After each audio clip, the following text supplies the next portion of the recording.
The Austin livestock auction smells thick with sawdust and seven-figure egos. I was watching the bidding when my mother, Sarah, glided over. She was beaming at the cameras. The picture of Texas royalty. She hugged me. And as the flashbulbs popped, she shoved a heavy manila envelope against my ribs. Smile. Xanthi, she whispered, her voice like sugar glass. That's a CPS report. Endangering a minor. Play ball with the merger. Or I submit this tomorrow. Skylar will be rehomed to a family that actually matters. She pulled back, patting my cheek for the audience. I stood frozen, holding the evidence of my own destruction. While the room applauded the monster who birthed me, drop a comment below if you've ever had family smile to your face while stabbing you in the back. I want to hear your story. I made it to the heavy steel door of my truck before my knees buckled. I climbed inside, locked the doors, and sat there in the dark cab, clutching that envelope until the edges crumpled. The auctioneer's voice was just a muffled drone in the distance now. I tore the seal. It was exactly what she promised. A CPS report filled with lies so precise they could only have come from family. Unsanitary living conditions. Erratic work hours. Evidence of neglect. It wasn't just a threat, it was a tactical nuke aimed at the center of my world. My hands started to shake. I stared at the dashboard. But I wasn't seeing the dusty gauges. I was seeing the foyer of the Brandon estate. 9 years ago. It was the winter of 2015. The panhandle was locked in a freeze that snapped power lines and turned the ranch into a graveyard. I was 23, pregnant, and standing on the marble floor in a coat that wasn't thick enough. My father, Brandon, stood by the fireplace. He wasn't screaming. He didn't look like a father disappointed in his child. He looked like a CEO dealing with an underperforming branch. He held a stack of photos in his hand. My baby pictures, my graduation portrait, the visual proof that I existed. You're a failed investment. Xanthi, he said. His voice had no heat. Just the dry crackle of a ledger being closed. This pregnancy? It depreciates your value. It ruins the merger we had lined up for you. He tossed the first photo into the fire. I watched the edges curl and blacken. We don't keep liabilities on the books, he said. That's the trap of normalized cruelty. You spend your whole life thinking if you just work harder, if you're just better, they'll finally love you. But you don't understand the math. To people like Brandon and Sarah, children aren't people. We are assets. We are stocks to be traded. And when a stock crashes, when a daughter gets pregnant out of wedlock and refuses to fix it quietly, you don't nurture it. You liquidate it. You cut your losses. You have two choices, Brandon said, tossing my graduation photo onto the logs. I call the sheriff and have you arrested for trespassing. Or, you sign this. He held out a document. It was a quitclaim deed and a waiver. Signing away my trust fund, my inheritance, and any claim to the family land. Sign it, and you can walk out of here, he said. Don't. And you go to jail. I signed. My fingers were numb. But I signed. I traded my birthright for the right to walk out into a blizzard without handcuffs. I remember the sound of the heavy oak door closing behind me. Then, the slide of the deadbolt. It was the loudest sound in the world. It was the sound of my life ending. Sitting in my truck? 9 years later. I looked at the CPS report. They were doing it again. They were trying to liquidate me again, because I was inconvenient. They thought I was still that shivering girl who would sign anything to escape their coldness. They thought I was broken. I wiped my face. I put the truck in gear. I didn't go home to cry. I didn't call a lawyer to beg for mercy. I drove to work. Because the Xanthi they threw out into the snow died that night. The woman who drove away from the auction, she was something else entirely. I didn't die in that storm. I didn't freeze. And I didn't break. I became something harder. The next 9 years weren't a tragedy. They were a masterclass in grit. While my family was busy sipping champagne and securing alliances, I was in the mud, building an empire they couldn't see. I put myself through veterinary school one night shift at a time. I studied pharmacology by the light of a dashboard while Skylar slept in her car seat. I traded sleep for knowledge and comfort for competence. I didn't have the Brandon name to open doors anymore, so I kicked them down with sheer skill. By the time I was 30, I wasn't just a vet. I was the cow whisperer. It was a stupid nickname. But in Texas, results are the only currency that matters. I specialized in the things the old money vets ignored. Specifically, red dust fever. It's a rare, brutal pathogen that liquefies a cow's lungs in 48 hours. Most ranchers just shot the infected stock and claimed the insurance. I learned how to save them. I developed a protocol, a mix of aggressive antibiotics and localized steroids, that brought herds back from the brink. Suddenly, the same men who used to look down on me at auctions were calling my burner phone at 3 a.m, begging me to save their prize bulls. That's the irony of power. My sister, Kimberly, spent those 9 years being groomed. She was polished, manicured, and paraded at galas like a show pony. Her value was entirely dependent on who she married and how well she smiled. She was an ornament. I was the mechanic. While Kimberly was learning how to host a garden party, I was learning how to perform a C-section in a thunderstorm. While she was buying influence, I was earning respect. In the ranching world, a pretty face gets you a drink. Saving $1 million herd gets you a seat at the table. I bought a used van and converted it into a mobile clinic. It wasn't pretty. It smelled like antiseptic and diesel. But it was mine. I owned every bolt, every vial of medicine, every diagnostic tool, and I saved. Every invoice paid. Every emergency call-out fee. It didn't go to clothes or cars. It went into a high-yield savings account I named Freedom. $10,000. To my parents, that was a rounding error on a catering bill. To me, it was a fortress. It was the no fund. It was the guarantee that I would never have to sign away my rights for a warm bed again. I looked at the CPS report on the passenger seat of my truck. They thought they could squeeze me because they assumed I was destitute. They assumed I was still the 23-year-old girl shivering in the snow. They didn't realize that while they were busy playing kings and queens, I had become the only person in 3 counties who could keep their kingdom from dying. They needed me. They just didn't know it yet. I put the truck in gear and headed toward my next call. The Brandon herd was reportedly coughing, and I was the only one with the cure. 2 days later, my sister Kimberly showed up at my mobile clinic. I was parked near a feedlot, running inventory on antibiotics. She pulled up in a white convertible that probably cost more than my entire medical education. She didn't knock. She just walked in, wrinkling her nose at the smell of disinfectant and hard work. "We have a problem," she said, skipping the hello. I didn't look up from my clipboard. "I'm busy. Kimberly, the herd has red dust fever," she blurted out. I stopped. I set the clipboard down. Red dust fever. The pathogen I was the undisputed expert on. The pathogen that killed within 48 hours if untreated. If the Brandon herd had it, their collateral for the merger was effectively dead meat walking. "That's unfortunate," I said calmly. "You should call a vet." "We're calling you," she snapped, smoothing her silk blouse. "And you're going to treat them. For free." "For free?" I repeated, leaning back against the metal counter. "As penance," she said, crossing her arms. "For causing a scene at the auction. For embarrassing Mom. And," she smiled, a nasty, triumphant little smirk that I remembered from childhood.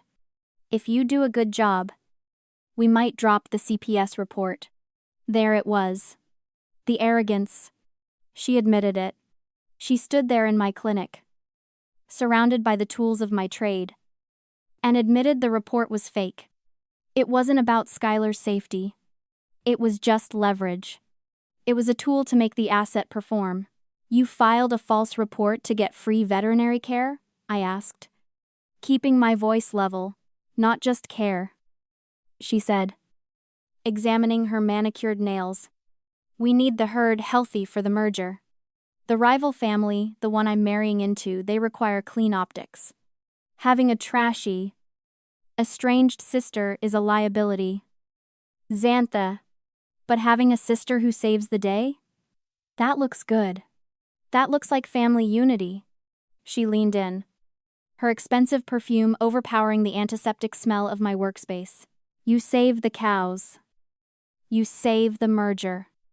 And you get to keep your kid. Simple. She assumed I was powerless. She assumed I was desperate. She assumed I would do anything to make the fear go away. She didn't see a professional standing in front of her. She saw the pregnant girl shivering in the snow 9 years ago. I need time to think, I said. It's a big job. You have until tomorrow, she said, turning to leave. Don't be stupid. Xanthi. You know we always win.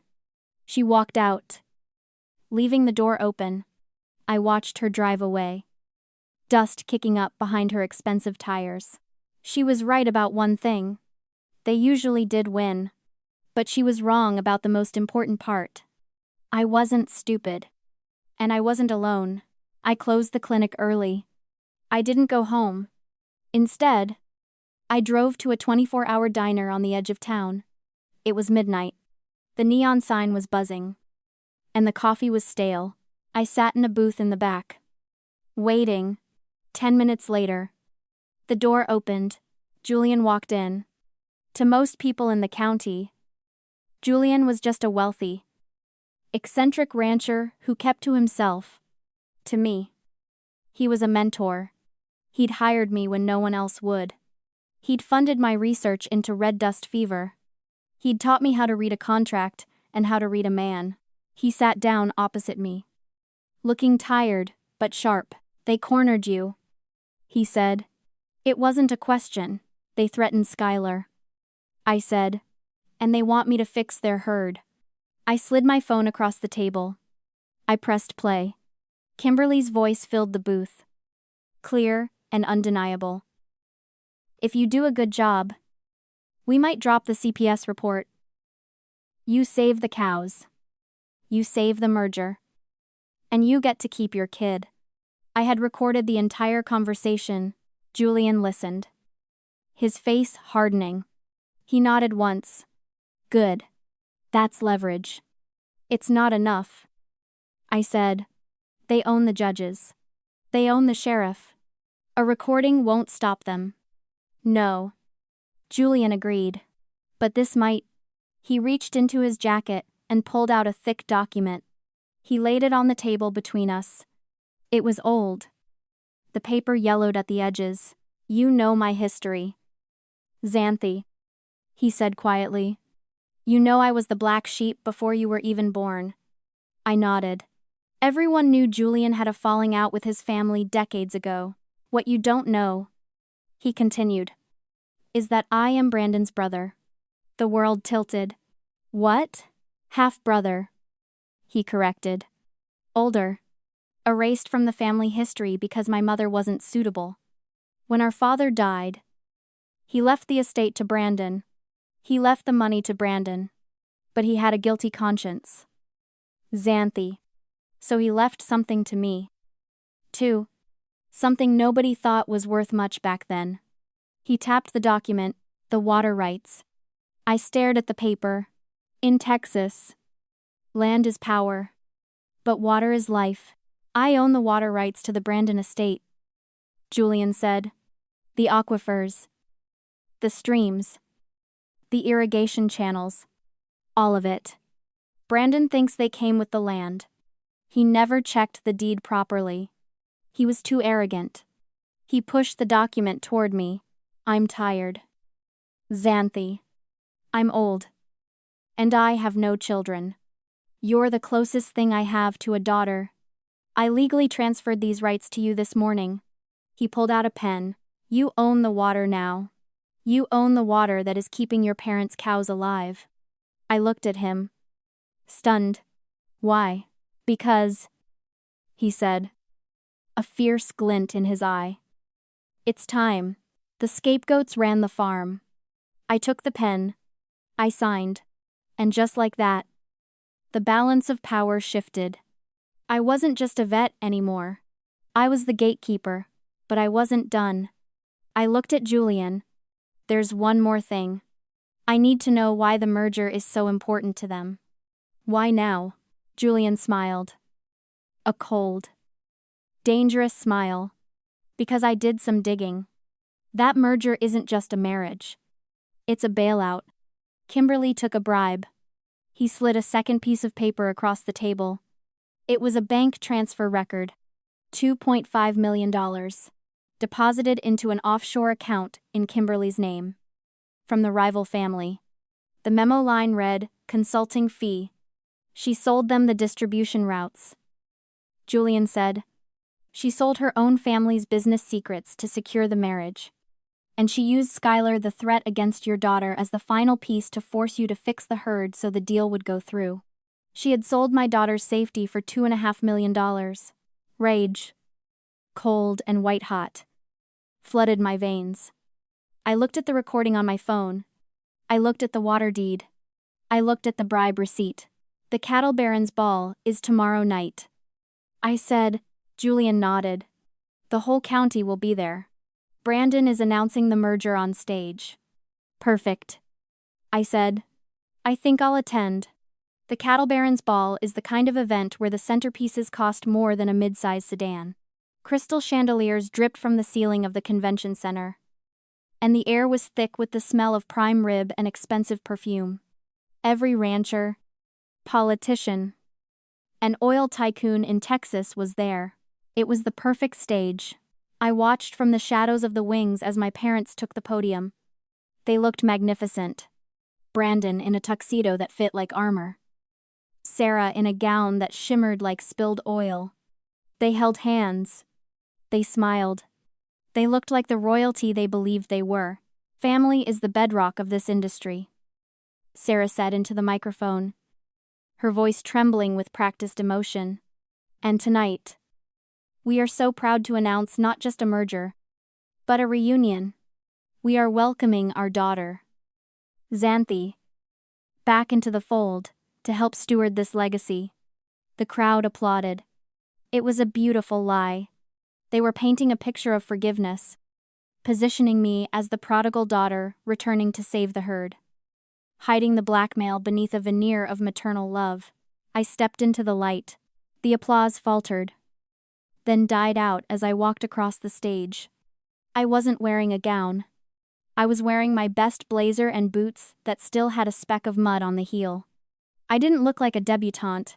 I looked like a reckoning. Sarah's smile froze. Her eyes darted to the side, looking for security. But it was too late. I was at the podium. Thank you, Mother, I said, taking the microphone from her hand. My voice was steady, amplified through the massive speakers. It's true. I am here to secure the legacy. I pulled a remote from my pocket. Julian had bribed the AV guy an hour ago. One click. The massive projection screen behind us, which had been displaying the Brandon cattle brand, flickered. Then, it changed. Two documents appeared side by side, 10 feet high. On the left, the CPS report Sarah had handed me at the auction. The lies about neglect. The threat to remove Skylar. On the right, the bank transfer record. $2.5 million. From the rival family to Kimberly. Memo. Consulting fee. The silence in the room was absolute. It was a physical weight, pressing down on the 3,000 guests. You could hear the hum of the projector fans. This is the cost of doing business with the Brandon family, I said, my voice cutting through the quiet. On the left, The blackmail used to force a veterinarian to work for free. On the right, the price of my daughter's safety. I turned to look at my father. His face had gone gray. He looked like a man watching his house burn down. Unable to find the water hose, but there is one more thing, I said. Turning back to the crowd, I clicked the remote again. The screen changed to a deed. A water rights deed. Stamped. Notarized. And signed by Julian. This land is thirsty, I said. And as of this morning, the aquifers, the creeks, and the irrigation channels that feed the Brandon estate belong to me. I paused, letting the words land. And the valves are closed. The silence didn't break, it shattered. It started with the rival patriarch. The man Kimberly was supposed to marry into. He stood up from the front table. His face, a mask of disgust. He looked at the bank transfer record projected on the screen, the proof that he had been defrauded by his future in-laws, and then he looked at the deed in my hand. He didn't say a word. He just buttoned his tuxedo jacket, signaled to his son, and walked out. His entourage followed. A stream of black suits exiting the hall. That was the sound of the merger dying. That was the sound of the clean optics turning into a mudslide. Then, the bankers moved. I saw the senior loan officers from the agricultural bank pulling out their phones. They weren't taking photos. They were calling risk management.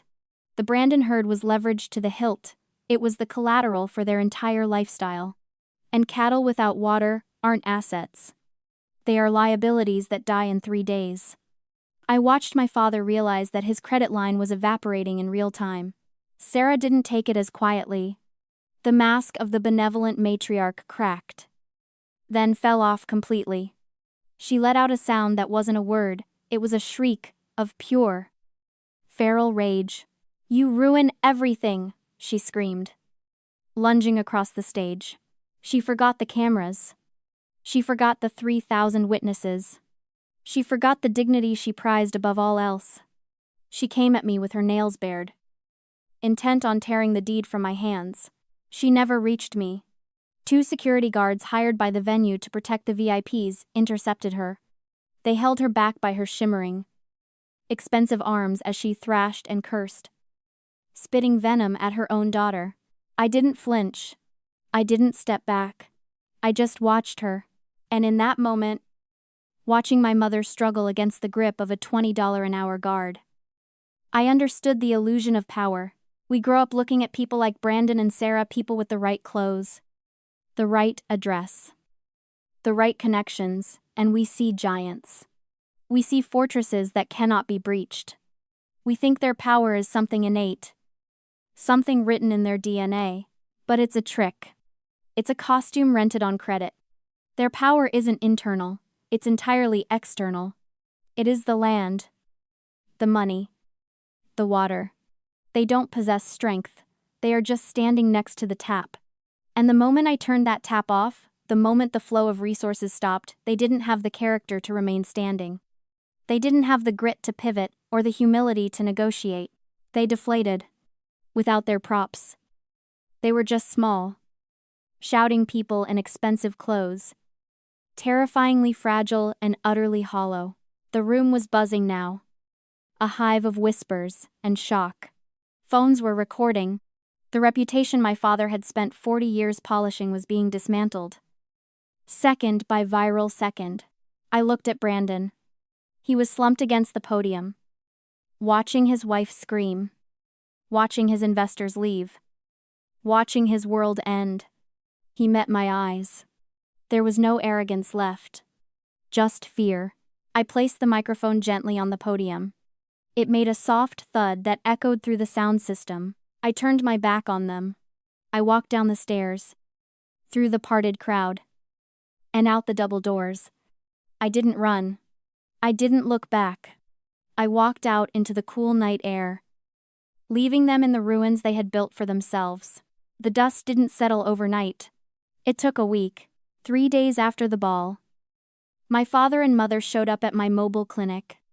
They weren't in a convertible. They weren't in a Mercedes. They were in the ranch foreman's truck because the bank had already seized the luxury cars. Brandon looked 10 years older. Sarah looked like a ghost. They stood outside the door, not daring to come in. The cows are dying. Xanthi, Brandon said. His voice cracked. Please. Turn the water on. We'll lose everything. It was the first time in my life I had ever heard him beg. He wasn't demanding. He wasn't negotiating. He was pleading. I stepped out of the clinic. I held a document in my hand. I won't let the animals suffer for your greed. I said, I'll turn the water on. But there is a price. I handed him the paper. This is a full confession. I said, admitting to the false CPS report, admitting to the bribery, admitting to the fraud. It's notarized. You sign it. And I send it to the judge and the district attorney. Sarah started to cry. Xanthi. Please. That will ruin us. We'll go to jail. You should have thought of that before you tried to sell my daughter. I said, sign it. Or the cows die. The bank takes the land. And you have nothing anyway. They signed. They had no choice. I also made them transfer the deed to the remaining unmortgaged land, about 50 acres on the north side, into an irrevocable trust for Skylar. It was the only thing I could save from the wreckage of their bankruptcy. I watched them drive away. Defeated. I turned the valves back on. The water flowed. The herd lived. But the Brandon dynasty was over. A month later, I stood on the porch of the small ranch house on Skylar's land. It wasn't a mansion. It was simple. But it was ours. Skylar was running through the tall grass, chasing fireflies. She was laughing. It was the best sound in the world. I held the original CPS report in my hand, the one Sarah had given me at the auction. I walked over to the fire pit where we'd been roasting marshmallows. I tossed the envelope into the flames. I watched the paper catch, curl, and turn to ash.